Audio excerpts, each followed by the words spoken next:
Rosa Parks. Rosa Parks, c'est cette femme qui refuse de laisser sa place dans un bus le 1er décembre 1955 à Montgomery. J'ai vite compris qu'il faut avancer, ne jamais rien lâcher, même si cela nous mène en prison, Rosa. Exiger que les lois américaines soient appliquées pour tous les citoyens américains. Venez vivre ce moment historique où s'asseoir fut toute une histoire à travers la pièce Levez-vous Rosa Parks, les 16 et 23 avril à 15h30 et 19h30 au théâtre Gendarme, 17 rue Léopold Bellan, Paris 2e. Texte et mise en scène d'Anne Dantin, une production Accolade Paris. Rosa Parks, un symbole puissant, toujours d'actualité. Renseignements et réservations au 06 76 74 05 99 ou levez-vous-rosaparks.com. Guadeloupe, actualité. Les autorités, les indicateurs virologiques continuent d'augmenter. Le taux de positivité est à 15,9% et le taux d'incidence a doublé, passant de 524 à plus de 1000. Le facteur R est passé de 1 à 1,5. Et pour la semaine du 7 au 14 mars, donc, le nombre de nouveaux cas a augmenté de 90%. On compte 3775 nouveaux cas pour 23 741 tests réalisés. On sait bien que plus on réalise de tests, forcément plus on a de retours de cas positifs. Beaucoup de cas, mais toujours aucune incidence sur la situation hospitalière. C'est pas comme si nous n'étions pas au courant que le variant Omicron est moins virulent que les autres. Et ça fait effectivement 3 semaines maintenant qu'on attend un regain d'activité au CHU et ce n'est pas le cas. On compte 8 personnes en réanimation Covid, ce qui fait 3 de moins que la semaine précédente. 4 décès sont à déplorer pour des personnes âgées entre 74 et 80 ans. Le taux de couverture de la vaccination stagne, 80%, non pas du tout, 45% de première dose, 43% de deuxième, 23% pour la troisième. Visiblement, il n'y a pas beaucoup d'engouement pour le vaccin Novavax. Rappelons que la 4e dose est ouverte pour les plus de 80 ans et devrait être élargie aux autres publics dans les jours qui viennent. Le PDG de Pfizer, Albert Bourla, a d'ailleurs déclaré qu'il était au courant de la lassitude de la vaccination à répétition à raison de 4 doses pour une année. Ils sont donc en train de mettre au point une nouvelle formule géniale qui prendra en compte tous les variants. Et pour ce qui est des mesures qui découlent effectivement de cette situation épidémiologique, qui n'est pas catastrophique mais bon, le couvre-feu est maintenu, sauf pour aller en boîte de nuit, vous pourrez avoir une dérogation pour cela. Et notez également que le port du masque dans l'espace public est maintenu ici en Guadeloupe. Et bien qu'au national, le gouvernement donc autorise à enlever les masques, sur notre département, on redouble d'efforts pour continuer à les porter. Les centres communaux d'action sociaux vont procéder à la distribution de masques aux familles nécessiteuses. Regardez.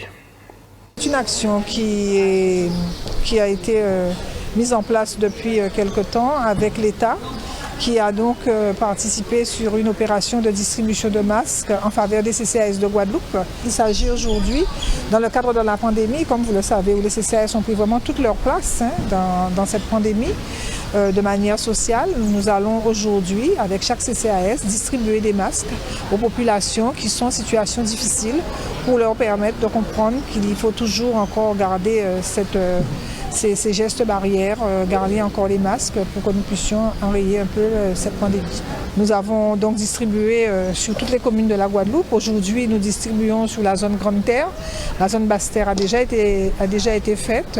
Nous avons aussi Marie-Galante, Désirade, toutes ces communes que nous allons donc distribuer des masques, puisque toutes les communes de la Guadeloupe, adhérentes à l'Union départementale des CCAS, ont des masques. Je suis venu récupérer ces masques pour distribuer. Le CCAS va s'en charger. Donc c'est une très bonne action, surtout au moment où on a besoin que les gens redoublent de vigilance. Donc c'est important pour nous de distribuer des masques dans la population pour que les gens soient bien protégés. Depuis très tôt, on a commencé à aider les gens. Donc nous avons ouvert à Moule un centre de vaccination. Ensuite, on a distribué déjà quelques masques. Mais aujourd'hui, que les gens commencent à baisser les gardes, et leur garde un petit peu, c'est important de relancer la protection pour que les gens continuent à être à l'abri de ce virus. Le CCAS est très fréquenté par les gens les plus nécessiteux et ce sont souvent ceux qui sont les plus nécessiteux qui n'ont pas forcément les moyens d'acheter des masques. Donc ces gens-là viennent assez régulièrement ou alors à l'occasion de distribution de denrées, on va rajouter des masques pour que les gens puissent se protéger. Et maintenant, je reçois le docteur Danila Broussillon. Bonsoir, docteur. Bonsoir. Alors, vous êtes venu nous parler de la journée du sommeil, le sommeil qui est très important pour récupérer, par exemple, de la maladie, mais qui peut éviter aussi de mourir. J'ai entendu parler d'une légende qui dit que si on ne dort pas pendant un certain temps, on peut limite en mourir. Est-ce que c'est vrai ? Alors, à savoir si on en meurt, c'est possible. Mais bon, si on reste très longtemps sans dormir, on a quand même de très gros troubles au niveau cerveau, au niveau physiologique. Donc le sommeil n'est pas anodin et on ne peut pas trop pousser à ne pas dormir. À la limite, on peut trouver ça banal. Bon, c'est dans notre fonctionnement de tous les jours. On trouve ça, c'est tout à fait normal. On peut se permettre de faire des nuits blanches parfois. On dit qu'on n'a pas envie de dormir, qu'on n'est pas fatigué, mais ça reste nécessaire quand même à notre survie. Oui, c'est sûr que beaucoup de gens pensent que c'est une perte de temps, mais il n'y a pas meilleur repos que le sommeil.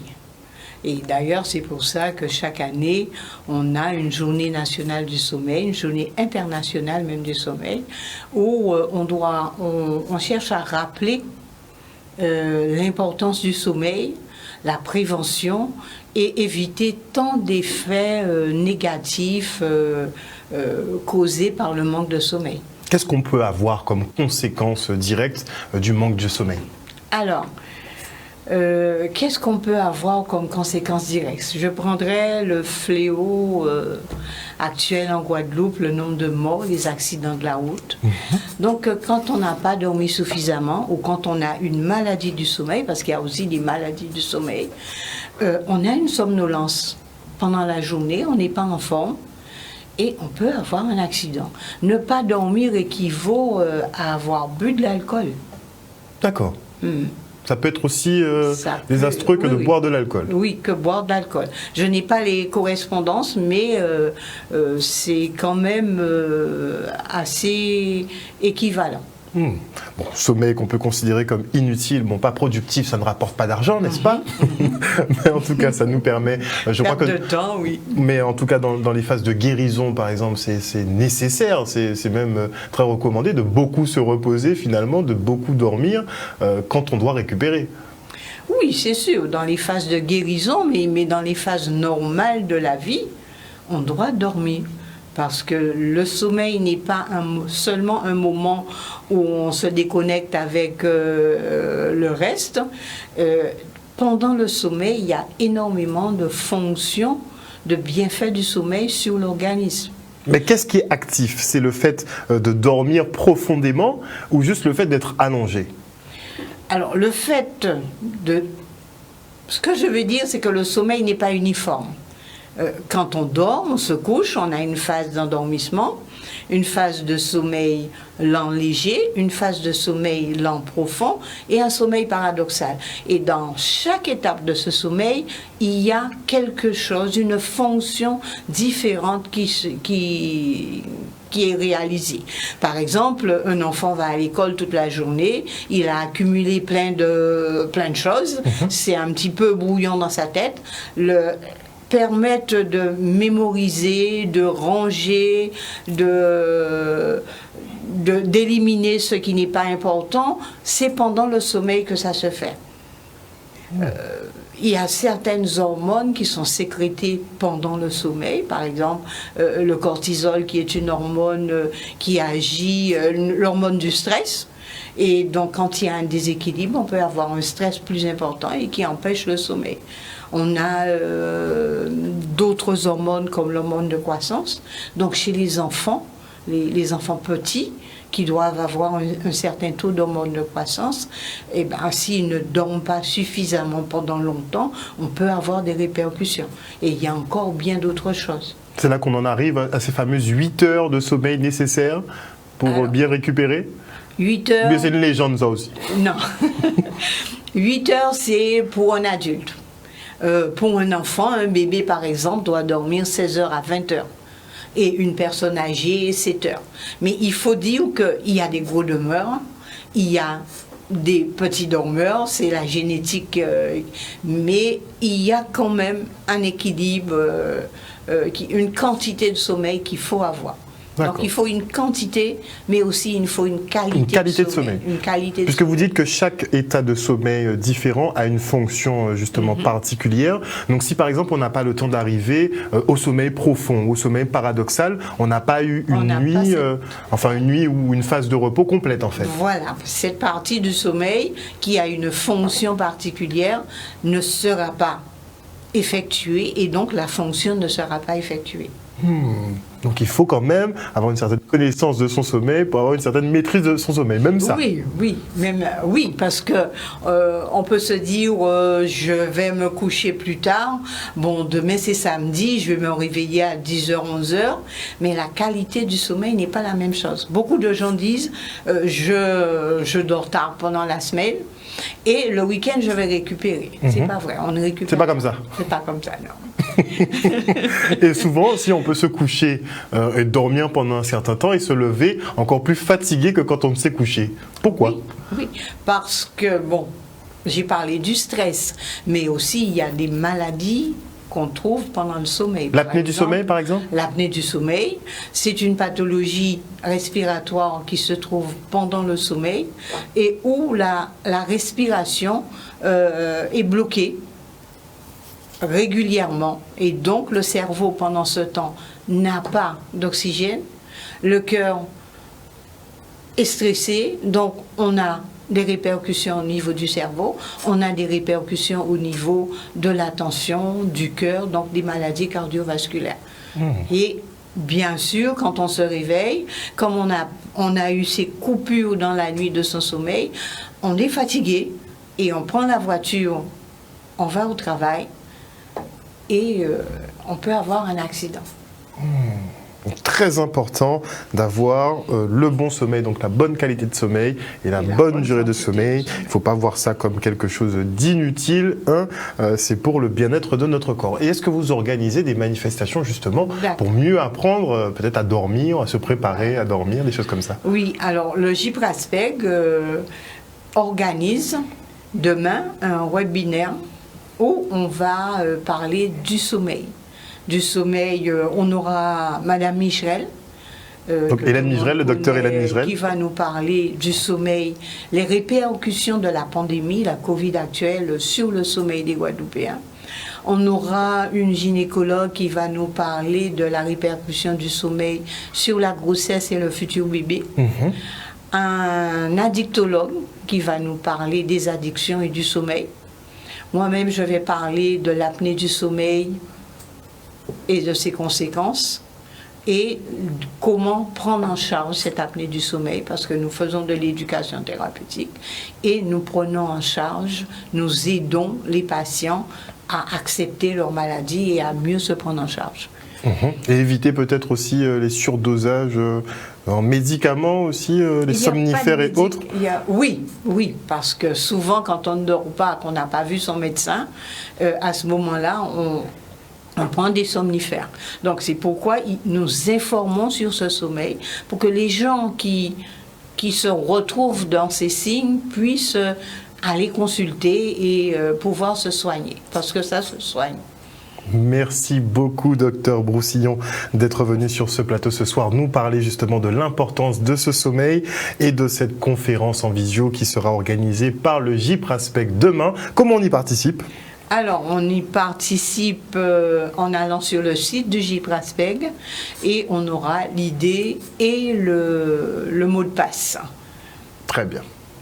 Et il y a aussi un numéro direct, le 0590 47 17 00. Merci beaucoup, docteur Broussillon.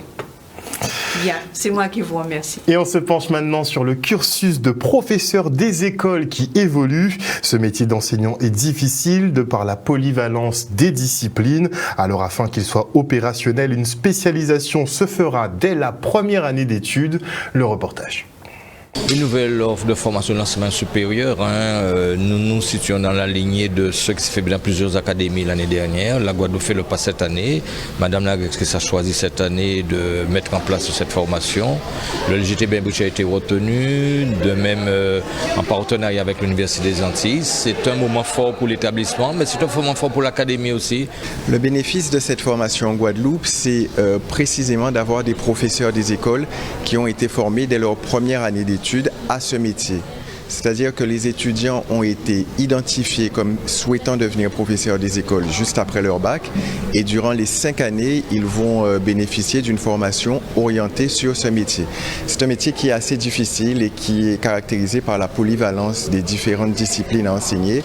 Et donc l'Académie de la Guadeloupe souhaite que ces enseignants, ces futurs enseignants, dès leur année d'études, soient compétents dans toutes les disciplines à transmettre aux élèves. Avant, les enseignants n'étaient pas, les professeurs des écoles n'étaient pas formés dès le début de leur formation à cette pluridisciplinarité, à cette polyvalence.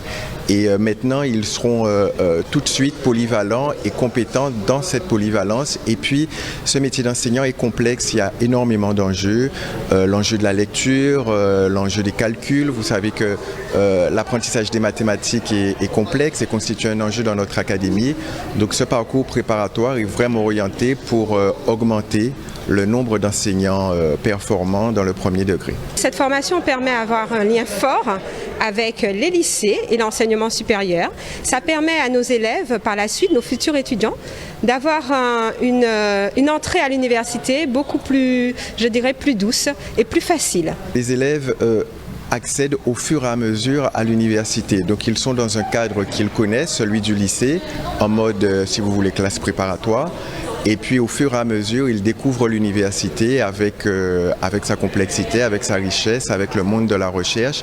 Mais ils font le va-et-vient entre le lycée et l'université pour que l'adaptation soit optimale. L'un des points forts de ce parcours, c'est-à-dire que les élèves vont passer en première année près d'1 mois dans un établissement, plus précisément dans une école primaire, pour voir la réalité du métier de professeur des écoles. Et on enchaîne avec une journée porte ouverte du régiment du service militaire adapté, premier centre de formation de Guadeloupe. Leur credo n'est pas la guerre, mais l'insertion professionnelle. Et ils se débrouillent bien, avec un taux d'insertion à 80%, tant dans les métiers de la sécurité que ceux de la bouche, par exemple. Les équipes encadrantes se félicitent. Le reportage de Stanley Manicor. L'objectif de cette journée, c'est vraiment de faire la démonstration et la présentation de tout ce qu'on est capable d'offrir à un jeune aujourd'hui sur les îles de Guadeloupe, afin de nous faire notre promotion et casser un petit peu les idées reçues et montrer nos installations, nos savoir-faire et expliquer aux jeunes, notamment des écoles qui sont venus en nombre aujourd'hui, de leur expliquer en quoi consiste une formation au RSMA. Notre but, c'est vraiment de comprendre qu'on ne va pas former des jeunes au combat ou à faire la guerre. Nous, notre combat au RSMA, c'est l'insertion professionnelle, c'est apprendre les bonnes consignes et les bonnes conduites à appliquer dans le cadre du milieu professionnel. Donc c'est vraiment ça notre combat. On n'est absolument pas là pour former des soldats pour partir au combat. En 2021, malgré l'année un petit peu particulière qu'on a vécue en Guadeloupe, on a formé un petit peu plus de 600 jeunes au travers de toutes les filières. Un taux d'insertion en sortie de cursus chez nous qui est supérieur à 80%. Il est bien là notre combat permanent, c'est arriver à quasiment garantir un contrat dans le milieu professionnel, dans la filière demandée par le jeune, en sortie de chez nous. Les métiers de la sécurité fonctionnent très très bien, il y a vraiment un gros besoin sur les îles de Guadeloupe.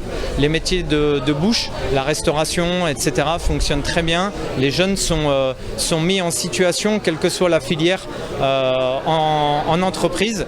Bien souvent, on n'a même pas le temps de finir la formation chez nous, qu'il est déjà recruté. Donc pour nous, c'est mission gagnée.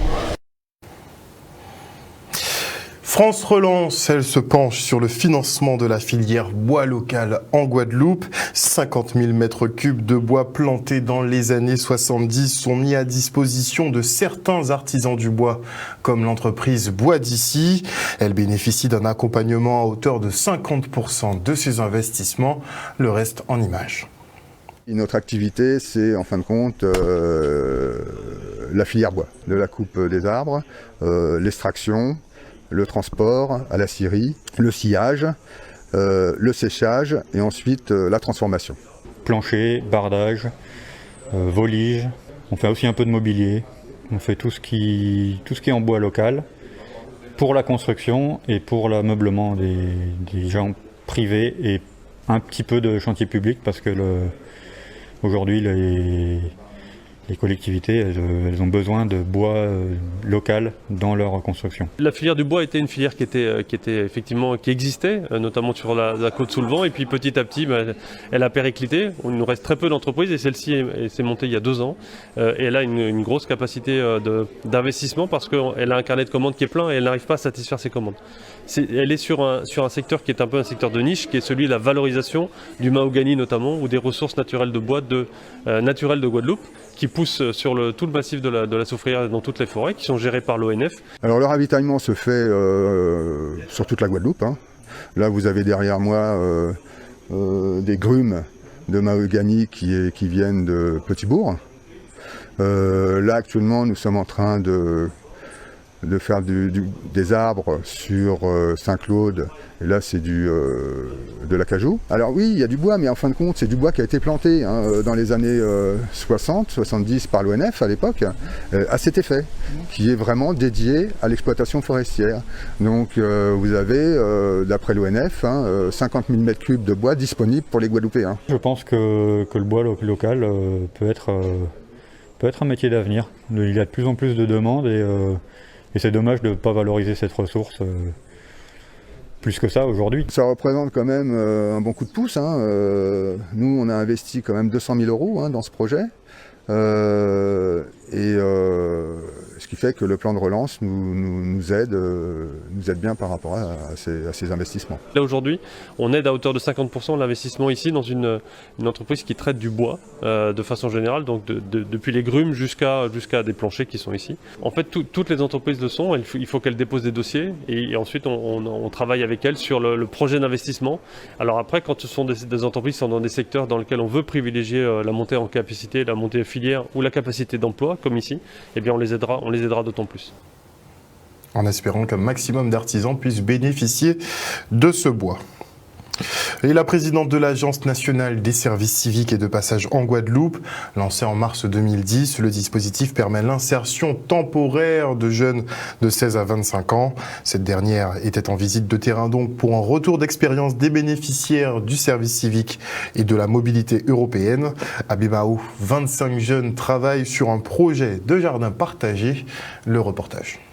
Donc je fais un déplacement de 4 jours en Guadeloupe sur cette île magnifique pour aller à la rencontre des jeunes en service civique, mais aussi d'autres jeunes qui ont effectué une mobilité européenne avec le Corps européen de solidarité. L'Agence du service civique est en charge à la fois de programmes européens et du service civique. Donc je viens vraiment faire une visite de terrain pour écouter l'expérience des jeunes, entendre ce qu'ils retirent de positif de cette expérience d'engagement où ils sont utiles aux autres et puis éventuellement prendre en compte leurs recommandations et leurs propositions d'amélioration. Cette année, on a voulu démontrer aux jeunes qu'il y a autre chose que de travailler à faire des espaces verts, autre chose. Et nous sommes rentrés dans un dispositif parce que nous aussi, nous voulons que notre ville soit une ville durable.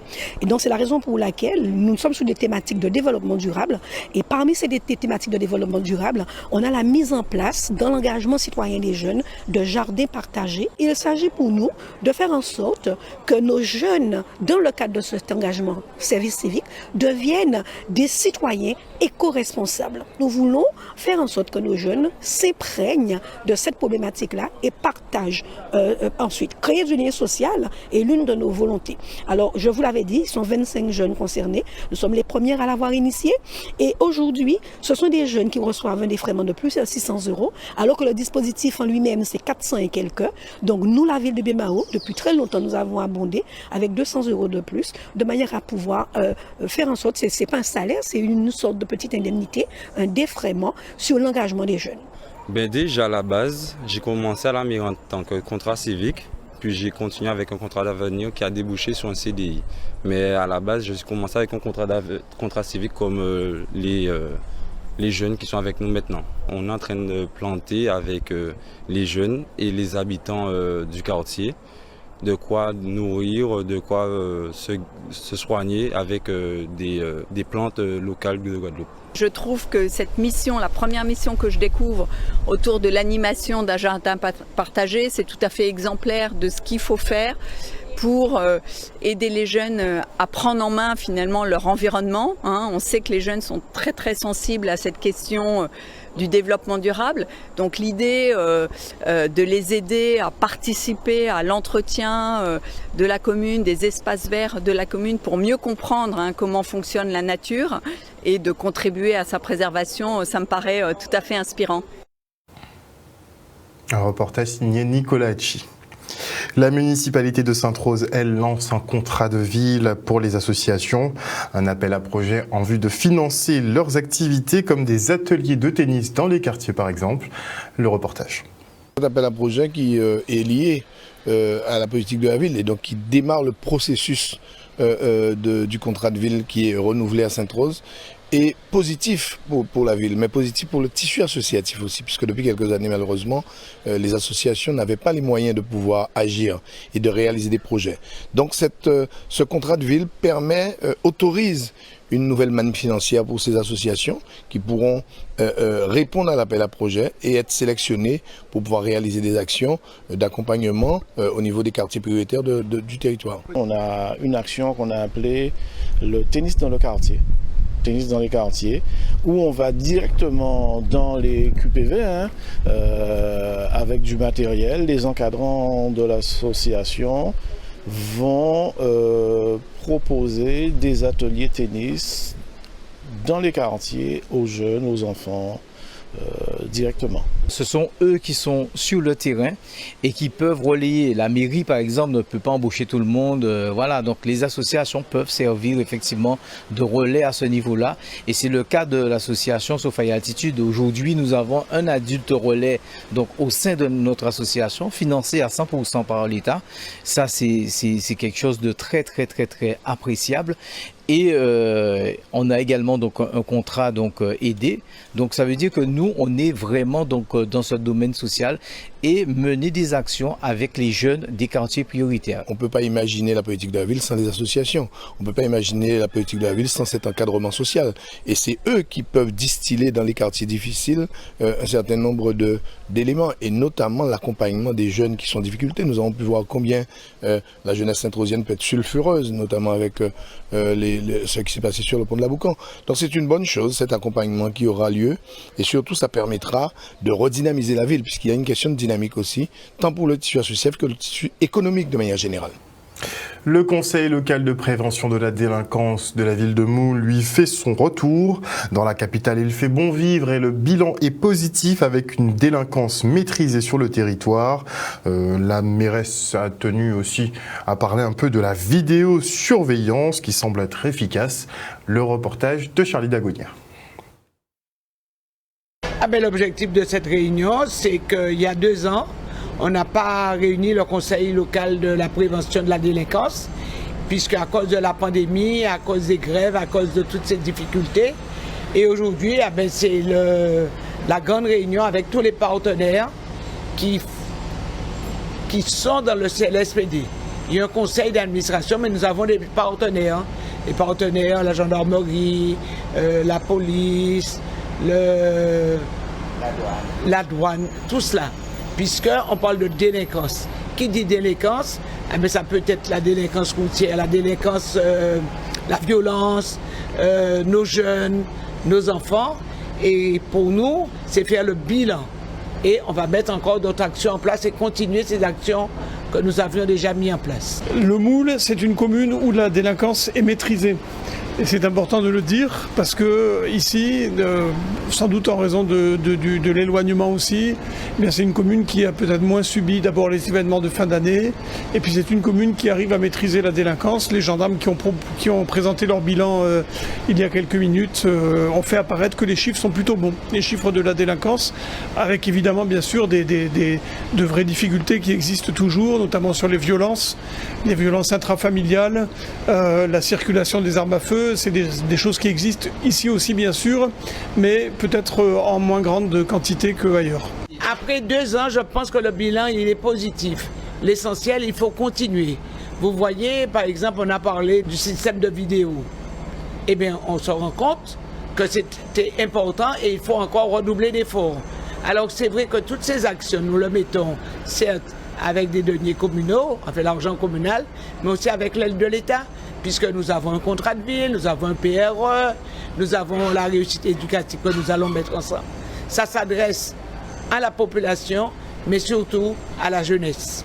Alors on peut toujours faire mieux, c'est certain, on doit toujours faire mieux, on doit améliorer, je crois, d'abord la citoyenneté. Moi je pense que vraiment c'est un travail du CLSPD. Le CLSPD c'est une instance qui parle de prévention de la délinquance. Et la prévention de la délinquance, ça commence très jeune, ça commence par apprendre la citoyenneté, ça commence par apprendre les règles de vie en société. C'est très très important de travailler là-dessus avec des jeunes qui doivent comprendre qu'avant d'être des individus, ils sont des citoyens, c'est-à-dire des gens qui sont intégrés dans un système et qui doivent en tenir compte pour ne pas faire n'importe quoi. La maison Schwarzbart bénéficie du loto du patrimoine. Cette construction à la Barbadienne sera donc réhabilitée pour le plus grand plaisir de Simone Schwarzbart, que l'on regarde tout de suite. Eh bien, mon sentiment, c'est tout simplement que je crois au miracle et que quand on croit au miracle, ils arrivent quelquefois. Et j'espère que c'est un lieu où il y a déjà eu un bilan de programmation essentiel, tellement important que cela va permettre de continuer la chose sans craindre justement que le bâtiment nous lâche.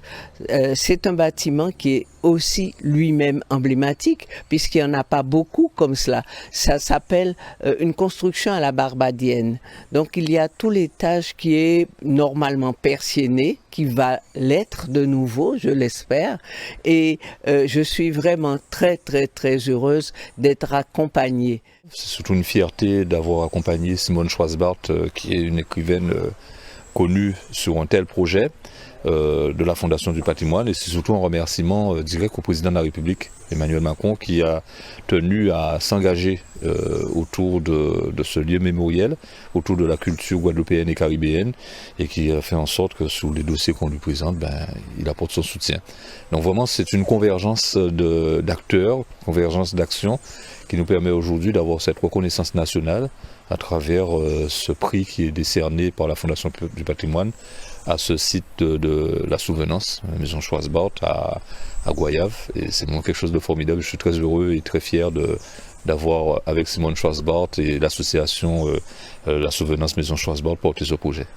Nous avons une association qui est très très très active, association Maison Schwarzbart, présidée maintenant par Fanny Margras, et qui fait des choses, qui propose naturellement en concertation avec moi, mais qui propose des choses parce que ce sont des jeunes et qu'ils peuvent porter justement ces plans-là.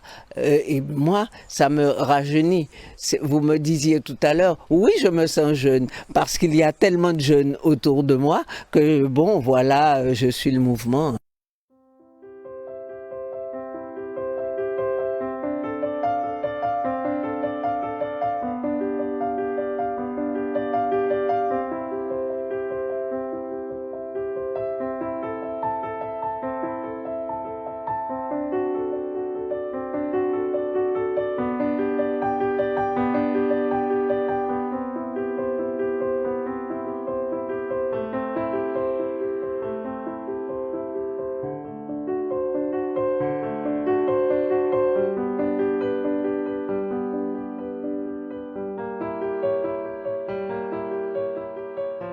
outremernews.fr, le site de l'actualité outre-mer, 24 heures sur 24 et 7 jours sur 7.